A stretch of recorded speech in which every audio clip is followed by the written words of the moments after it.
Silent Confessions, a journey of love, betrayal, and rediscovery. Welcome to Silent Confessions, where we delve into the hidden truths, the untold secrets, and the raw, unfiltered stories that make us human. Today's episode will take you on an emotional roller coaster, a tale of passion, betrayal, and rediscovery. Before we dive in, don't forget to hit that subscribe button and turn on notifications. Trust me, you won't want to miss what's coming next. Let's get into it. My name is Anna, and I live in Chicago. I'm 32 years old and married to Eric, who's 40. We've been married for 13 years, and like many couples, we've had our ups and downs. But what I'm about to share is something that completely changed the course of our relationship. Forever. Eric and I met in college, and we fell in love fast. Back then, everything was exciting. We couldn't keep our hands off each other, and life seemed full of endless possibilities. He was charming, ambitious, and had a way of making me feel like the only person in the world. I remember our first date vividly. It was a simple picnic by the lake, but the way he looked at me, like I was the most beautiful woman he'd ever seen, made me feel special in a way I'd never experienced before. We talked for hours that day, sharing our dreams, fears, and even the embarrassing quirks we usually hid from others. After college, life moved quickly. We got married in a small, intimate ceremony surrounded by family and friends. Eric's career in finance took off, and I found a job I loved in marketing. We were a team, and nothing seemed impossible. When we found out we were expecting our first child, it felt like the culmination of our love story. We were ecstatic, imagining the perfect life we'd build together. But as the years went by, the fairy tale began to fade. The demands of parenthood, the pressures of work, and the grind of daily life took their toll. After the birth of our second child, things started to shift. Eric took on more hours at work to cover the bills, and I stayed home, overwhelmed by the chaos of raising two kids. Our intimacy, once vibrant and full of passion, dwindled into occasional mechanical gestures. Arguments became frequent, and before long, we felt like two strangers sharing the same house. One evening, after the kids were finally asleep, I sat on the couch scrolling through my phone. An ad popped up for a boutique downtown that specialized in adult items, lingerie, toys, and things I'd only seen in movies. For some reason, I couldn't stop thinking about it. Could this be the spark we needed? I decided to bring it up to Eric. To my surprise, he didn't brush it off. Instead, after a moment's hesitation, he looked at me with a small, curious smile and said, "Why not?" That weekend, as the crisp autumn air carried a mix of nerves and excitement, we found ourselves stepping into a store that was a sensory overload of color, texture, and possibility. It felt both intimidating and thrilling, like diving headfirst into uncharted waters. At first, we were awkward, shuffling through racks and exchanging shy glances, giggling like teenagers caught doing something daring. But then, something shifted. We started pointing things out to each other, holding up items with mock seriousness, and breaking into laughter over the absurd ones.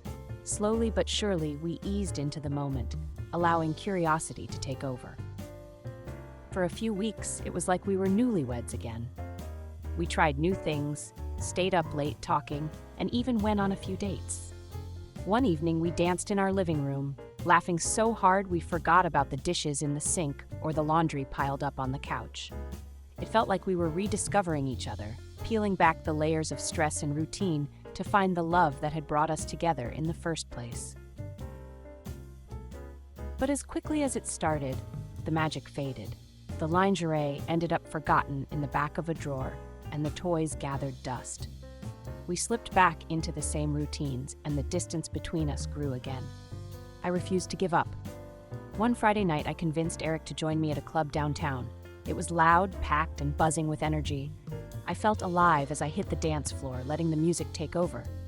Eric, never much of a dancer, hung back at the bar, watching me. At first, I felt a pang of guilt. Shouldn't he be out here with me? But when I looked over, he was smiling. He raised his drink in a silent toast, as if to say, "You do you," and I did. That night, something unexpected happened. As I danced, a man approached me. He wasn't Eric, but for a moment I thought he was. I turned, ready to scold Eric for finally joining me on the dance floor, only to realize it was a stranger. He was charming, confident, and very attractive. I hesitated, but didn't pull away as he danced closer. I told myself it was harmless. Eric was watching, and he didn't seem bothered. If anything, he looked intrigued. After a few songs, the stranger leaned in with a confident ease and introduced himself as James. His voice had a velvety smoothness, the kind that draws you in like a favorite melody. There was something magnetic about him, the way his smile reached his eyes, how he seemed completely at ease in the chaos of the crowded room. He spoke with a warmth that made you feel like the only person in the world, as if every word mattered and every glance held meaning. We fell into conversation, and before I knew it, we were exchanging stories, laughing at shared jokes, and effortlessly finding a rhythm, not just on the dance floor, but in the way we connected. There was a spark, a kind of energy between us that made the rest of the room blur into the background. Song after song passed, and we danced like we'd known each other for years, our movements growing more playful and free with each beat. Back at the table, Eric's eyes locked onto mine, and in that instant, something shifted. There was a flicker of emotion I hadn't seen in years, desire, raw and unfiltered, laced with a hint of curiosity. His gaze lingered, studying me as though he was seeing a side of me he'd forgotten existed, or perhaps one he'd never truly noticed. I braced myself for a question, for some form of disapproval or hesitation. Instead, he leaned back slightly, his lips curving into a small, almost mischievous smile. "Are you having fun?" he asked, his voice light and teasing, but his tone carried an undercurrent of something deeper. Maybe amusement, maybe something he was trying to figure out himself. My heart raced, and I felt my face flush as I nodded, not quite sure how to explain the whirlwind of emotions I was feeling. "Just have fun," he added with a wink, his playful grin daring me in a way that left me momentarily speechless. That's when the night took a turn I didn't see coming. James and I ended up dancing until the club closed. The chemistry between us was undeniable, and I found myself wondering how far I'd let things go. Eric, meanwhile, seemed content to observe from afar. On the drive home, I asked him how he felt about everything. His answer shocked me. "It was exciting," he said. "Seeing you happy, seeing you alive like that, I liked it." I stared at him, searching for any hint of sarcasm or hidden resentment, but his face was open, his expression sincere. His words shocked me, not because they were harsh, but because they were so honest, so unexpected. There was no jealousy, no bitterness, just a quiet acceptance and even a sense of pride. It was as if tonight had unlocked something in both of us, something neither of us had realized was missing. The weeks that followed were a whirlwind. Eric and I started going out more often, sometimes together, sometimes separately. We had honest, sometimes uncomfortable conversations about our desires, our boundaries, and what we wanted from each other. It wasn't easy, but it was liberating. For the first time in years, we were truly seeing each other, flaws and all. One night, Eric confessed something he'd kept buried for years. He'd always been curious about exploring with other people, but never had the courage to bring it up. Instead of feeling betrayed, I felt closer to him. We decided to take small steps together to explore this new dynamic. Our relationship isn't perfect, and it's not for everyone. But for us, these experiences have reignited the passion we thought we'd lost. We've learned to communicate, to trust, and to embrace the messy, beautiful journey of love and partnership.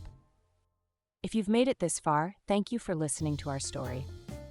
Relationships are complex, and there's no one-size-fits-all solution. But one thing I've learned is that honesty and vulnerability can lead to incredible growth. If you've ever faced challenges in your own relationships, know that you're not alone. Don't forget to subscribe to Silent Confessions for more stories like this one. Leave a comment and let me know your thoughts. Until next time, take care and keep listening to your heart.